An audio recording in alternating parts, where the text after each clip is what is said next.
Opportunity to thank you all for an opportunity to speak at the summit.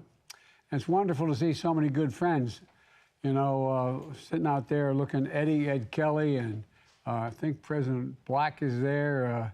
Kevin, I hope, I can't quite see what I can't see in the front there, I think. And I actually wish I could be there with you in person. You know, I mean it. You know, and I've had to pay respects with you this past weekend on the National Fallen Firefighters Memorial. 30 years ago, God, it seems like 30 years ago. 30 years ago, I was the original co-sponsor with Paul Sarbanes and others of the National Fallen Firefighters Foundation Act. And over the years, I've spoken at too many funerals for fallen firefighters. From the national events like the Memorial of the Arizona 19 Hot Shots in 2013 to the individuals in my home state that unfortunately are too numerous to name. And each one of you is a hero to the community. You've touched people's lives. So I'd like to take a moment at the top here to honor the lives we've lost of those the past 2 years, including from COVID, 135 on-duty firefighters in 2021, another 77 to date in 2022. And it's an acute reminder of the risk firefighters bear, and quite frankly, their bravery. You're the only ones who run toward flames and not away from them when that fire bell rings. And you look, you know, many of you heard me say before, first God made man, then he made a few firefighters. God made man, then he made a few firefighters. I grew up in Claymont, Delaware, and I went to a little school called Holy Rosary Grade School across from the Claymont Fire Hall. And all my buddies, either became a firefighter, a cop, or a priest. I wasn't qualified for any of them, so here I am. But, you know, it's truly amazing that an estimated 1,041,200 local and municipal firefighters, 65% of you are volunteers. And I'm proud to say in Delaware, my home state, it's 98.3% of all firefighters are volunteer firefighters. And by the way, I know you're all having trouble keeping, because of COVID and because of the schedules people have these days, attracting enough volunteers to man all the stations. You're the heart of the community. You know, people don't appreciate you until they need you, but then they do, and you're always there. Firefighters have saved my life and the life of my family. I want to just tell you for a moment, I know a lot of you know, if anyone's from Delaware there knows, you know, way back in 1972, before I got sworn in, my family, my wife was Christmas shopping with my 3 children, and a tractor trailer, they got in an accident, broadsided and killed my wife, killed my daughter, and my 2 boys, who were then almost 3 and almost 4, were on top of their dead sister and mother. And it took the jaws of life from my local fire department, volunteers, to get them out and get them to the hospital. And they saved their lives. In addition to that, what happened was I was doing Meet the Press, and lightning struck a little pond behind my house, came up through the ground into the air conditioning system, ended up generating thick black smoke, literally that of those proportions. And from the basement to the 3rd floor, the attic, everything was ruined. And the kitchen floor, we almost lost a couple firefighters, they tell me, because the kitchen floor was the burning between the beams in the house, in addition to almost collapsed into the basement. And then I got rushed to the hospital for turned out to be almost a 9-hour operation with a cranial aneurysm in the middle of a snowstorm by my fire company. They got me down, they saved my life. And so I owe you, and so many other Americans owe you as well, so many families. The only thing that saves lives of a firefighter are more firefighters. The only thing that saves lives of a firefighter are more firefighters. That's why, as a senator and when I was out of office and then back as president, we do everything we can to support and pay for firefighters, more firefighters. You know, and you're there for most people who've just lost everything. And by the way, again, to ad lib a second here, you're also, what people don't realize, you're the same folks who are there holding the boot in the corner to raise money for the people who just lost their home. Not a joke. That's what you do. That's what you do. You're the ones who line the Little League fields. You're the one, you're just, anyway, you're an incredible group of individuals. You know, in Delaware, we used to say back when I first started running as a kid, and say there's three parties in Delaware: Democrats, Republicans, and firefighters. And thank God I had the firefighters. I just got off with the president of the Delaware Volunteer Fire Company, who said, "Joe, do you remember I was in your first campaign in 1972? Anyway, you're on the front lines for emergencies and disasters all across this great nation.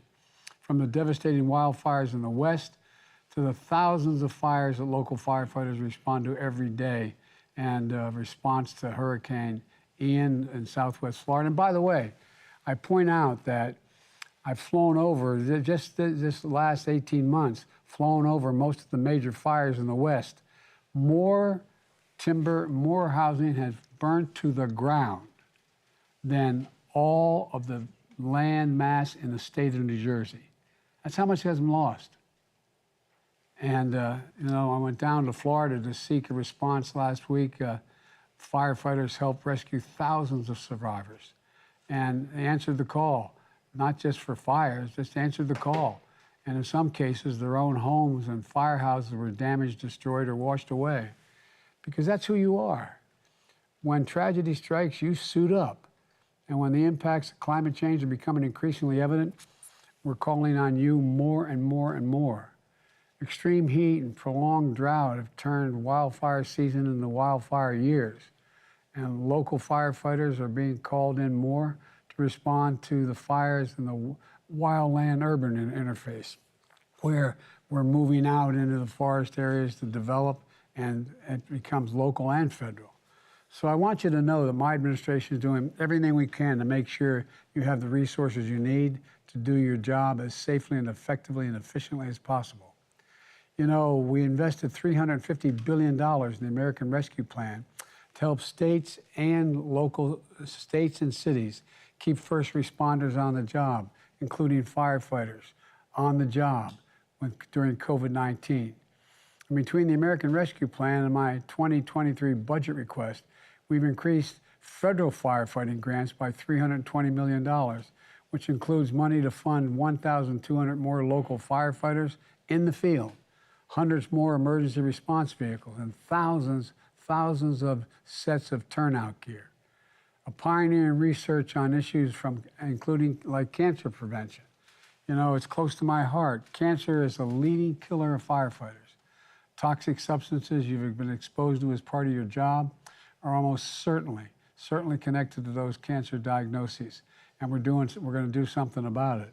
The Cancer Moonshot is bringing together every part of a government to cut cancer death rates in half and to end cancer as we know it, including by addressing environmental and toxic exposures to prevent cancer. We just passed national legislation to deal with the burn pits in Afghanistan and Iraq, and that so many of our soldiers, we finally got it passed so that we can care for their families if they've lost their lives, or care for them, in fact, if they're going through this. We created a special claims unit at the Department of Labor to ensure that they are processing federal firefighters' cancer claims quickly. And we're also taking PFAS, the so-called forever chemicals that for years have been in your gear, your equipment, and the suppression agents that you depend on to do your job. I'm absolutely determined to make sure you have the gear that protects you without making you or your family sick.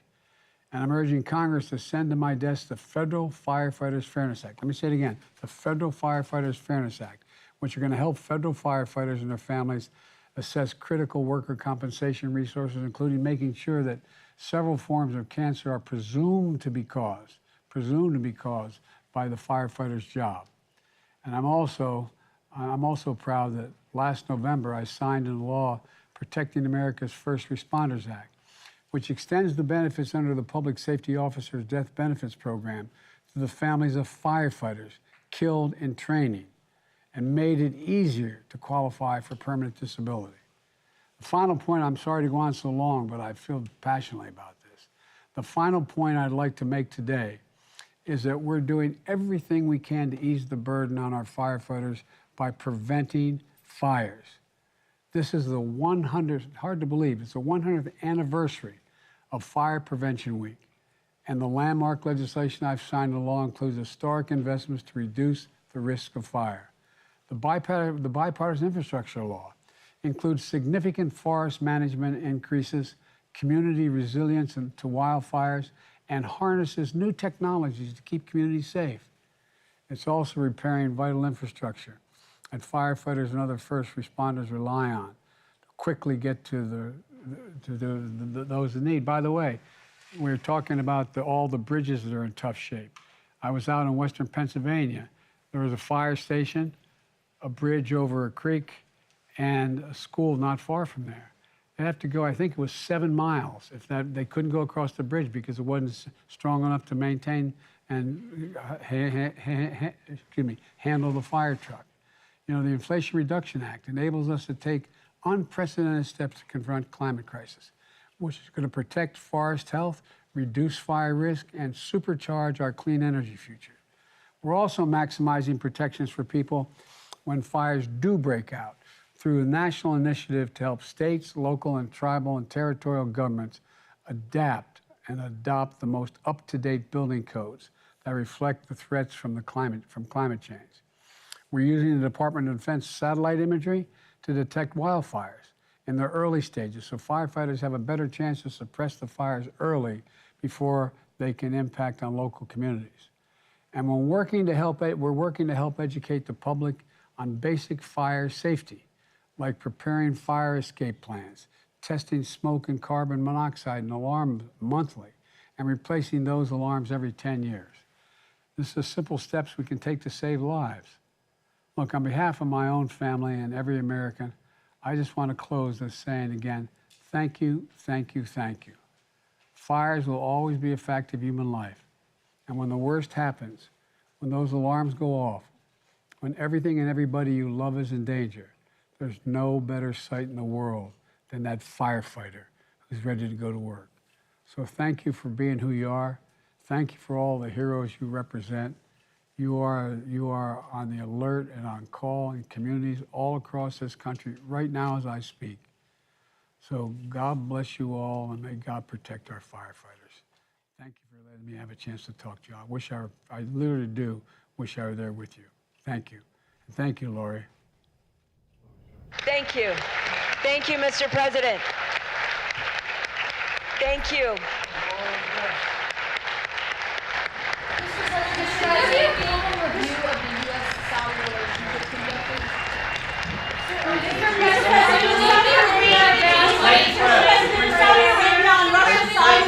And you now see that this is a historic event.